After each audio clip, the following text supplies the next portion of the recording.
Eddie. Hello and welcome to our webcast for February 23, 2018. My name is Christian Debris and this is Amy Asbrook, the director of Toujours Vivant, Not Dead Yet. Hello. Also joining us, Taylor Hyatt, our policy analysis and outreach coordinator. Hi. Hi, Taylor. Toujours Vivant, Not Dead Yet is a non-religion organization by and for people with disabilities and our allies. Our goal is to inform, unify, and give voice to the disability rights opposition to assisted suicide, euthanasia, and other ending of life practices that discriminate against people with disabilities.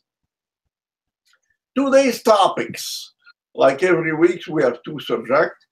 First one is vulnerability and assisted suicide. The second one is Disability Day of Mourning on March 1. So to help us with it, Amy Hasbrook. Well, I would like to do that, but somehow screwed up my thing. Okay. So this week we're looking at the idea of vulnerability, what it is, how it relates to disability, and how the meaning of vulnerable has changed in response to the legalization of assisted suicide. Changed quite a lot. Yes, well, it's evolving, unfortunately. Yeah, and not on the right side. Right. Vulnerability is connected to assisted suicide and euthanasia, or ASE, because the Supreme Court has said that vulnerable people be protected from being convinced to commit suicide in a time of weakness. This is the decision of the highest court decision in Canada. Yes, in the Supreme Court. Yeah. One definition of vulnerability is being at risk of harm. In her presentations on the subject, Catherine Frazee, a disability scholar and professor emerita at Ryerson University, has said that everyone is vulnerable in some ways at some times, but some situations can make people especially vulnerable. And those situations include being homeless, in an institution, or not having enough money to live on. And that can apply to people with or without disabilities. Not having supportive friends and family, and again, that can apply to anybody. Being ill or in pain, or having a mental illness or low self-esteem. Because if you don't think well of yourself, you don't think you deserve to live well and continue living. For us, it's obvious. Right. Frazee says that buffers can help prevent vulnerability, such as good social relationships, being listened to and respected, having a safe home and livable income, and having the services and supports needed to control one's life. So, if that means having personal assistance services at home so you can live independently, that's one of the buffers to preventing vulnerability. These buffers keep us from feeling our vulnerability constantly and give us resilience in that they help us bounce back from difficult times. So they help us, if something bad happens, if we have those buffers in place, we're more likely to recover from the bad situation. And it helps in the morning of whatever you lose. Right. Your legs, your arms, or your sight. Right, exactly. It helps you cope with bad situations and also, recover from them. Yeah.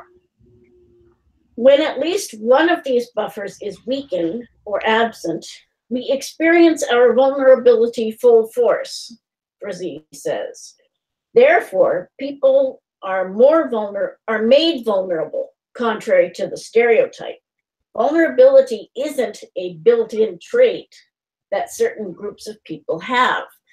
And one of the things that the lawyer for the plaintiffs in the Carter case, Joe Arvey, who uses a wheelchair, kept saying that those of us who argued against assisted suicide were saying that we didn't think people were competent to make decisions, and that's not what we were saying. We were saying that that people could be rendered vulnerable by situations, or and more vulnerable. right, more vulnerable by situations, and that those situations that could make people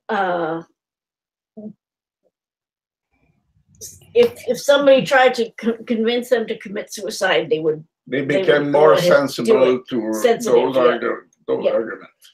Yep. Okay.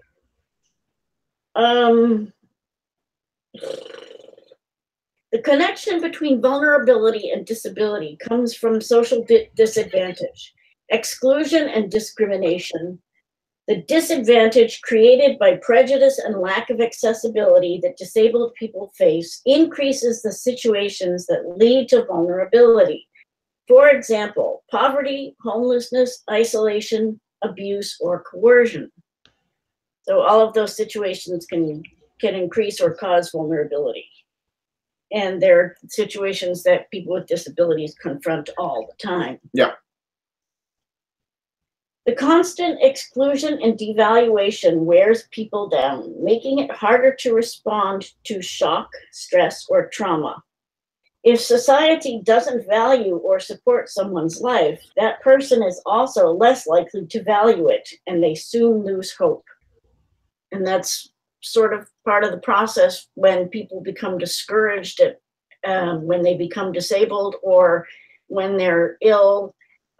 That process goes through, and people around them are saying, "Oh, your life is over. Your life has no quality," and you start to believe it yourself.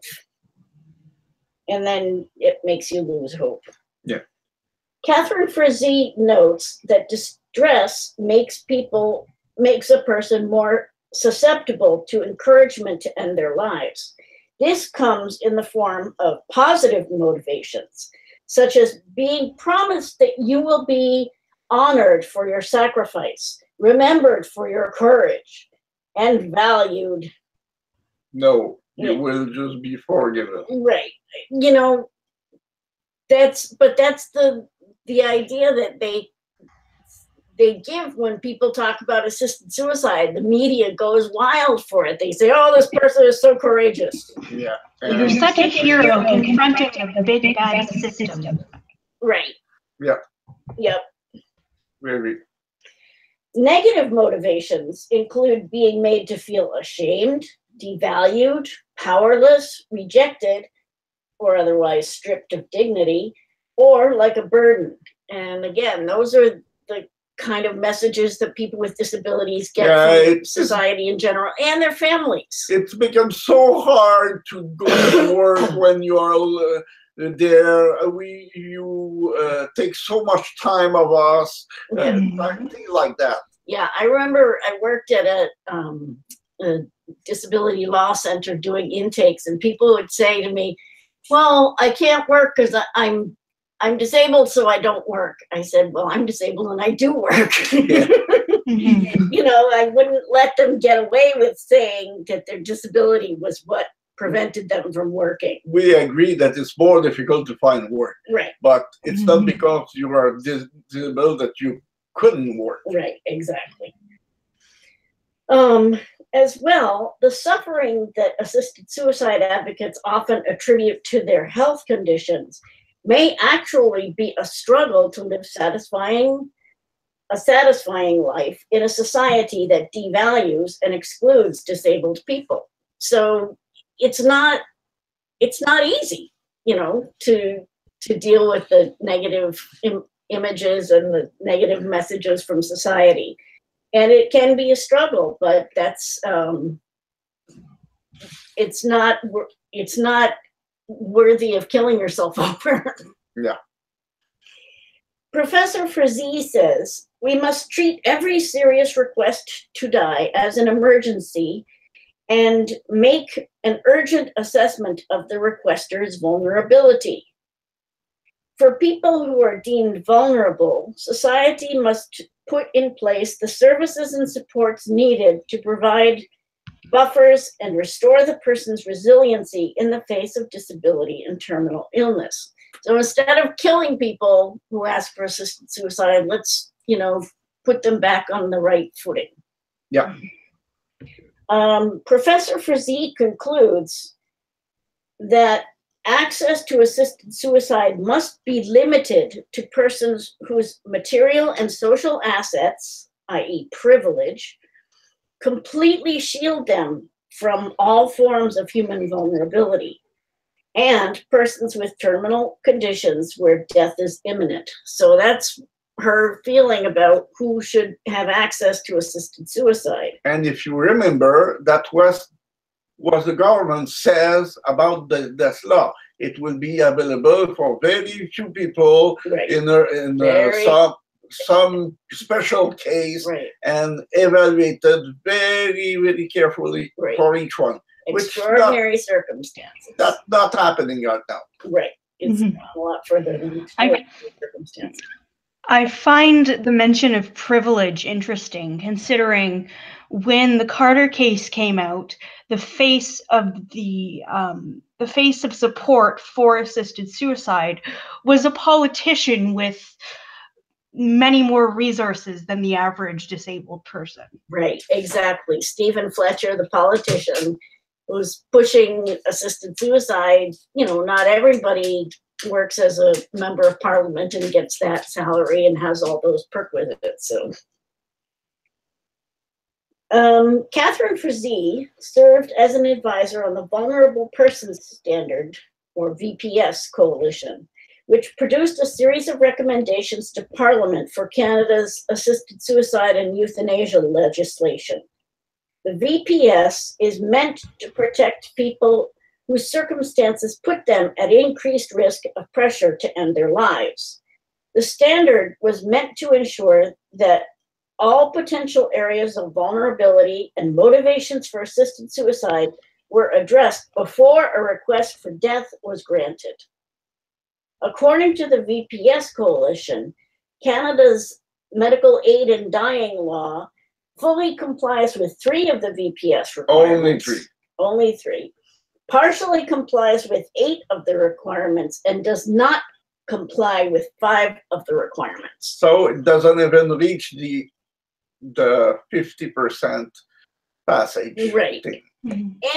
And this is supposed to, happen before anybody is granted assisted suicide or euthanasia. And obviously that's not happening. People who are vulnerable are being euthanized. So our government, who said we will respect the Carter decision fully, do they do that only on one side of the decision? Yeah. They doesn't respect the decision saying that people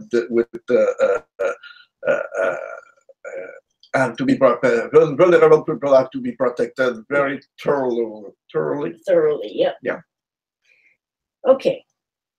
Since assisted suicide and euthanasia have been legalized, the definition of a vulnerable person appears to be changing. Someone is now considered vulnerable if they can't access assisted suicide and euthanasia easily and quickly, as shown in the Ontario Divisional Court case, which we discussed on February 2nd. Just the opposite what the Carter case decision is. Right. The complete opposite. Right. Or at least it is very misunderstood. Right. If you don't get it fast enough and you don't get it easy enough, then you're a vulnerable person. Because it's not a care, it's an exception over the homicide law, which is not exactly the same. It's not a right. Right, but they, they're redefining medical care to include killing people. So that's part of the problem. Yeah, a big problem. Specifically, the court found that without the College of Physicians and Surgeons of Ontario's mandatory referral policy, there would be a real risk of deprivation of equitable access to healthcare, particularly on the part of the more vulnerable members of our society. So if they can't get it fast enough or easy enough, it's going to really affect those vulnerable people, and that's how they're vulnerable. The question I want to ask is, what are they vulnerable to? Right. Trying to injure themselves or end their lives in a messy or much more painful way. Why should anyone be immune to that? We already have a public policy to Right. watch out for that and to warn against it. Yeah, exactly. And, you know, that's the other thing that doesn't happen with the assisted suicide and euthanasia laws. There is no suicide prevention intervention, which is what should happen when somebody says they want to kill themselves. Yeah, for everybody, not only for people who are looking nice. Right, right. Mm-hmm. It seems a lot of effort is being put into improving access to assisted suicide and euthanasia, which are labeled an exercise in personal freedom. At the same time, the lack of freedom and resources available to people with disabilities, the true cause of vulnerability, is being ignored. Completely. Right. So again, the problem is being reduced to our bodies. I had a really interesting discussion with a bus driver yesterday. The way our city buses in Ottawa are laid out is if you're sitting in your mobility device, then you can push a button to indicate that you want the ramp to be put down. Mm-hmm. If you're sitting on the actual priority seating, you're diving for this button in between your legs. Not the most ideal thing to do on a moving bus. Right. And then the question comes up, well, if you have such a problem with that, use the segregated, inefficient, problem-plagued parabus system. Right. No thanks. In a place where we go time to time, there is an elevator, and there is a sign over the elevator says, if you have any trouble with the elevator, please inform the secretary on the first floor. On the first floor above ground. Lovely. Yeah. And that elevator, by the way, is barely accessible. It's just for the squeeze. Yeah, just for showing that they may accept people with disability, right. Mobility disabilities. Right. It's one of those that you have no elbow room when you drive in. And you are only two standing people right. in it. Oh, wow. In a wheelchair, you have to pull in your arms to get in because there's no room wow. at all. And it's not automatic. You have to keep your finger on the button to make sure that it's going up or going down. Oh. So if people that doesn't have any use of their arm could not use this elevator by themselves. Right. And being two with a wheelchair, forget it. Right. Right. The person in the wheelchair has to go, the person who's standing to push the button has to lean over the person in the wheelchair to push the button, hold the button. Yeah. Yeah. Very, very interesting way, accessibility. Yeah. Yeah. But we, this sort of par for the course in accessibility, but it's not acceptable at all. Okay, so the next topic is Disability Day of Mourning on March 1st. When a disabled person is killed by their relatives or caregivers, society often looks the other way.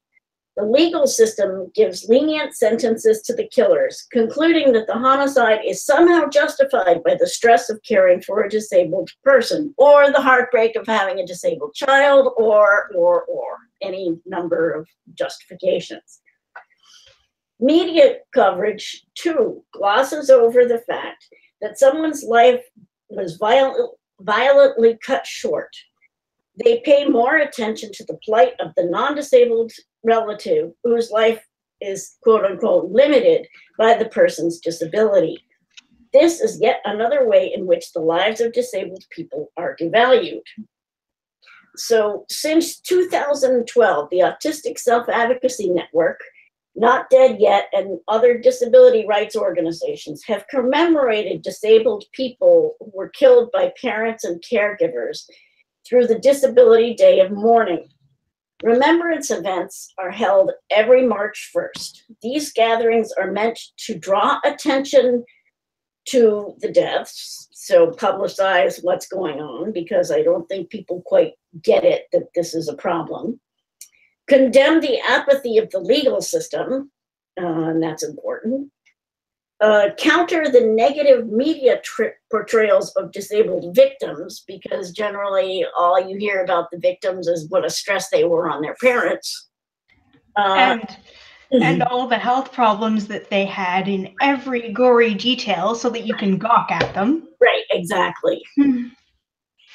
Demand justice and equal protection under the law for all people with disabilities, and send the message that disability is not a justification for violence.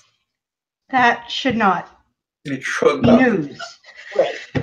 But as we saw in press everywhere, time to time and very often, violence over people with disability happen quite a lot of time. Yeah, and there were 2 articles this week from Quebec about mistreatment in nursing homes, and they take this attitude like, oh, this is such a sad problem, but there's nothing we can do about it. Yeah. That's sort of the media spin on it, that, well, we can't, it's a really sad problem that we have here.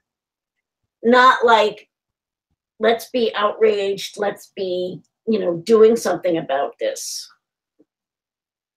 According to ASAN, over 550 disabled people have been murdered by relatives or caregivers since the vigils began. Plus or minus 5 years. Yeah. So it's 100 people a year. Yeah. And granted, that's, that number is high because we have more sources of information, and probably in the past, the numbers were just as high. We just didn't have the reports. We didn't have the media sources to get information about them. Yeah. A list of vigil sites, including in Canada, is available on the ASAN's website. We encourage everyone who is able to attend in person, and we hope that ASAN will hold a virtual vigil again this year via the network's Facebook page for those who do not have an event in their area. For more information on this issue, check out a paper that I wrote that specifically focuses on prosecution and sentencing of parents who kill their disabled people, and that's on our website. Yeah, a few years ago, you made a study, a university study about that. Yeah. And the result was awful. Pretty appalling, yes. Yeah. You can also visit the Day of Mourning website at disability-memorial.org. So, do you have anything else you wanted to add, Taylor?